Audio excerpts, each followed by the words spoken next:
if you're not from Minneapolis, you might wonder why such a big, thriving scene of hip hop artists came out of there.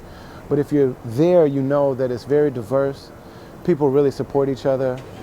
It's a really like tight-knit kind of community. And back in the early days, we had, DJs. We just actually lost one of our iconic DJs, DJ Disco T, passed away. But, just a lot of mixture of cultures, There's a lot of like blended families, black, white, Mexican, native, you know what I'm saying? And there's a big Somali community there, like East African community. And so, the music and the art coming out of there is like very similar to Prince. Like if you see that like Prince very rooted in funk, very rooted in black music, but also plays rock and also could have a crossover thing. The hip hop thing in the Twin Cities never got famous like Prince, but it's a very similar idea. Well, I mean, I've always related most to hip hop music and to black music in general as it's a music that's political, whether it's talking about politics specifically or not. Because the lie of America is that people who aren't white aren't as human. And the most important part of that lie is that Africans and the children of enslaved Africans are less human. You know what I'm saying? And so, black art has always inspired the whole world because of the fact that you have this music that when you listen to it, there's no way to deny the humanity of the people, whether it's John Coltrane playing the horn or Nina Simone playing the piano or, some kid getting down and doing their thing. It's like, so it's inherently political, whether it says it or not. But within it, I mean, this tradition of, people standing on the corner from the 5%ers standing on the corner and building on mathematics and all this kind of thing, like that, those ciphers became the hip hop ciphers. And, the way that I grew up in hip hop, like a lot of us did, there always was the whole family represented. So some of the music will be street and it'll be talking about crime. Some of the music will be about partying and dancing and having fun. Some of it'll be funny, some of it'll be sad. But there's always an element of like truth telling in the music that like this is a space for people who don't have any other format and platform to tell the truth. And every time I think that that's fading away and dying, because like when I came up, it was like Rakim was the greatest MC and Rakim was giving you that. And then Ice Cube and, was giving you that. And every time it seems like it's dying, it comes back in some way that's just like, no. So, the fact that Kendrick Lamar had the thing at the Super Bowl that he had, it's like whether or not you agree with the specifics of what he might have said or wish he said something else, you still see that it's really front and center at all times. So I feel fortunate to be part of that tradition. When I came along and started touring and performing, all the people I look up to are the ones that brought me on tour. So I'm here because of Brand New being a Public Enemy and Rakim and Wu-Tang and, on down the line. So, I try to be an inheritor of that. I hope that what I do would make those people proud. 2004, I was on tour with MF Doom for the Food Tour. And I'm in my hotel and I get a call on the hotel phone, not even on my cell. It's like 3 a.m. And I'm like kind of groggy, I'm half asleep. I pick up the phone and I just hear Doom's voice say 305. I'm like, what 305? What are you talking about? 305. Hangs up the phone. So I'm like, oh, okay, Doom must be in room 305.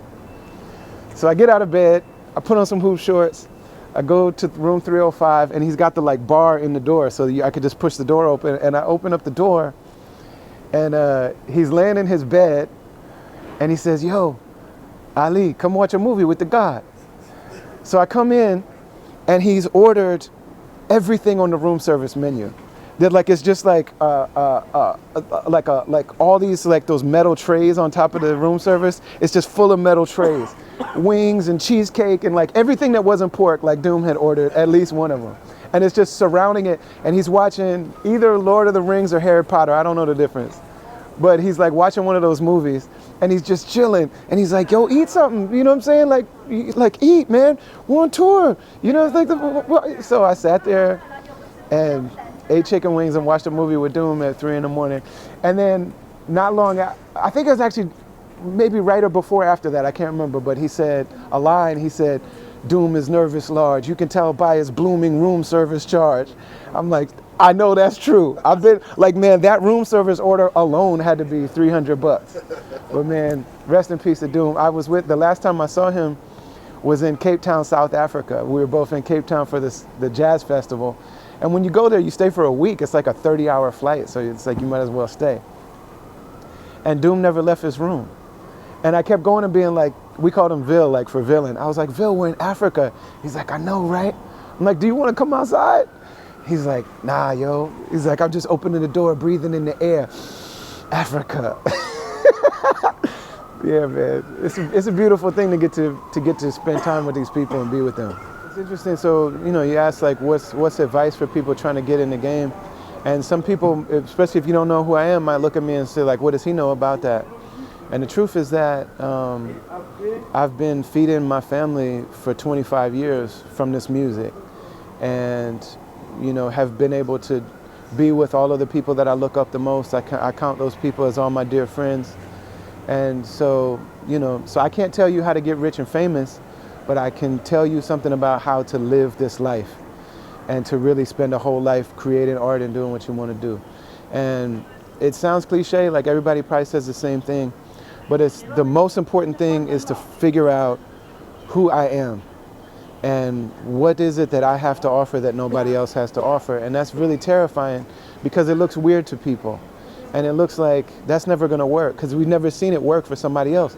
The creator doesn't repeat himself in creating. There's no two people that are the same. And all of the artists that make it, whether you get on the biggest stages in the world or you're in a little club with 100 people that know every word, it's like the people that figure out who I am and what I have to offer and do it long enough. Like in the beginning, it feels so corny because like people are like, nobody does that. It's like, yeah, that's because I do that. And so you have to have a certain period of like, I'm gonna do that. And then you might have to stick with it a long time. It might feel like this is not working for a decade. It might be 10 years and like this isn't working. But everybody that I know that number one finds their voice and then number two stays with it long enough, you end up finding an audience that secret or that little weird tick that you have speaks to them. And you can't choose them. You might not be able to choose, like they might not look like what you thought they would look like when you start. But everybody I've seen do it long enough, they find people that care about it enough to support them. And you can live from art. You can live from music. You can live from spitting rhymes or making videos or drawing or painting or designing or making films or whatever it is. Just gotta find your voice, find yourself, and then stick with it until nobody can deny it.